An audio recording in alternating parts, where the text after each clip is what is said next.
Hello. In this video, we're going to look at factoring some special quadratics, ones that involve perfect squares, as well as factoring some functions involving cubes, or some expressions involving cubes. So we're going to start with the 9x squared minus 25 and 9x squared plus 25, which we can consider to be a difference of squares, because I have a perfect squared, 9x squared, minus another perfect square, 25, or a sum of squares, 9x squared plus 25. Now, the way that this is related to what we were doing with other quadratic trinomials was that I can consider this to be 9x squared plus 0x minus 25. So if I think about it in that regard, then what I'm having to do is multiply 9x squared times negative 25, which is negative 225x squared. And what I would be asking myself is, how could I get a product of negative 225x squared and a sum of 0x? Well, in order to get that sum of 0, I have to be using opposites. So this works because this is a perfect square. Negative 15x and 15x will cancel out and give me that opposite. So what I end up with here actually is knowing that my two products have to be the same. So I'm going to use the square roots of the 9x squared and the 25. I have 3x times 3x. And I just need opposite signs, so plus 5 and minus 5. If I look at that, if I did my outer and inner products, I would get negative 15x and positive 15x. So that's where the 0 would come from. So when I have a difference of squares like this, something in the form a squared minus b squared is just always going to factor to a plus b, a minus b. Problem is, if I have a sum of squares, again, I can think of this as being 9x squared plus 0x plus 25. And again, I would multiply first and last terms, the quadratic and constant terms, and get 225x squared. But now, because I have a perfect square, there is absolutely no way to get a sum of 0. Because anything I would have to multiply together to get positive 225 would have to either both be positive or both be negative, which means they can't cancel out and get 0. So if I have anything in the form a perfect square plus a perfect square, so a squared plus b squared, this is actually going to be not factorable. Nothing I can do about that. Not factorable. So a sum of squares, not factorable. A difference of squares is always factorable using the form a plus b, a minus b. The next two examples are very similar, except that the middle term is positive or negative, as the case may be. But I notice specifically that the quadratic and constant terms are perfect squares in each case. I can factor this exactly the way we were doing before. By multiplying those two terms together, I get 225x squared. And I'm looking for what adds to 30x, but multiplies to 225x squared. Now, noting that 225x squared is a perfect square, what I notice here is that the terms that are going to add to 30x are 15x and 15x. Or in the previous case where I still had in the other example where I still had a product of 225x squared, but this time I'm trying to get a sum of negative 30x, I can do that by using negative 15x and negative 15x. Either way, what I see is the two terms I need are identical, which means that the two factors are also going to be identical. In other words, in the first case, the two factors would be 3x plus 5 and 3x plus 5. The outer multiplication giving me 15x, and the inner multiplication also giving me 15x.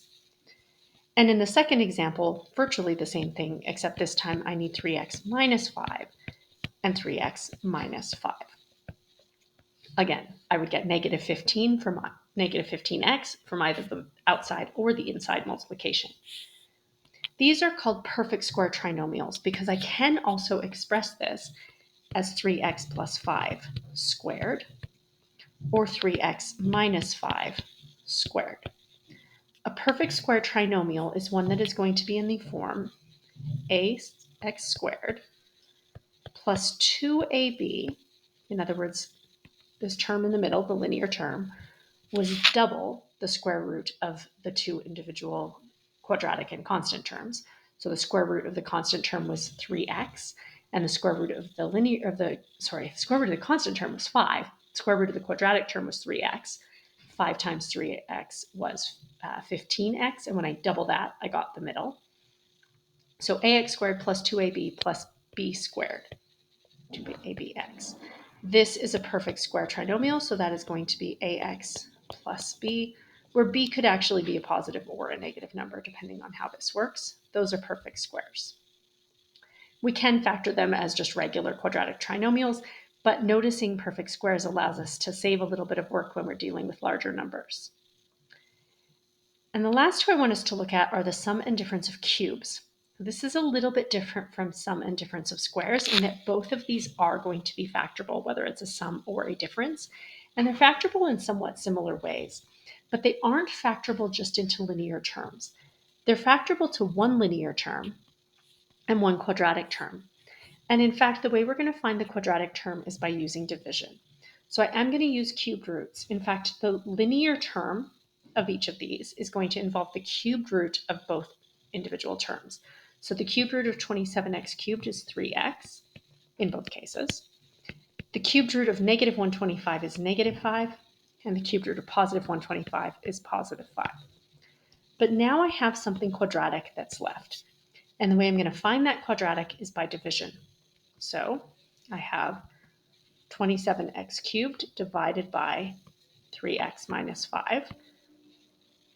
I know that I start with 27x cubed, and when I divide, I'm going to get a square, so I'm going to get quadratic. So I need a space for the quadratic term, the linear term, the constant, and then also the remainder. So 27x cubed divided by 3x is 9x squared. Times the negative 5 gives me negative 45x squared, but I know that I don't have a quadratic term in my original polynomial, so I would need 45x squared in order to cancel that out. 45x squared divided by 3x is 15x.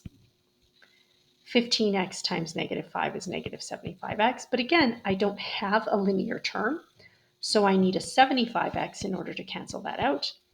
And 75x divided by 3x is 25.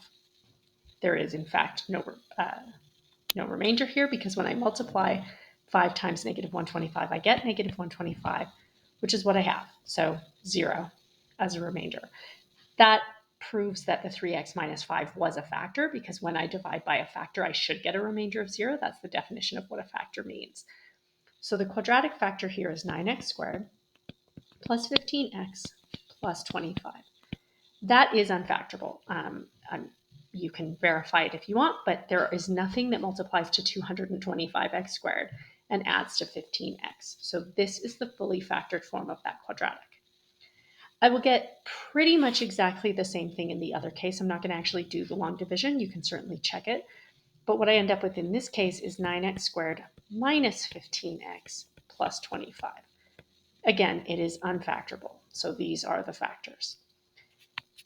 The overall formula for that, what you will always get if you're factoring a sum or difference of cubes, is that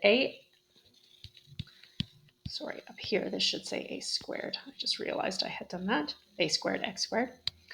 This should be a cubed x cubed plus or minus b cubed is going to be equal to ax plus b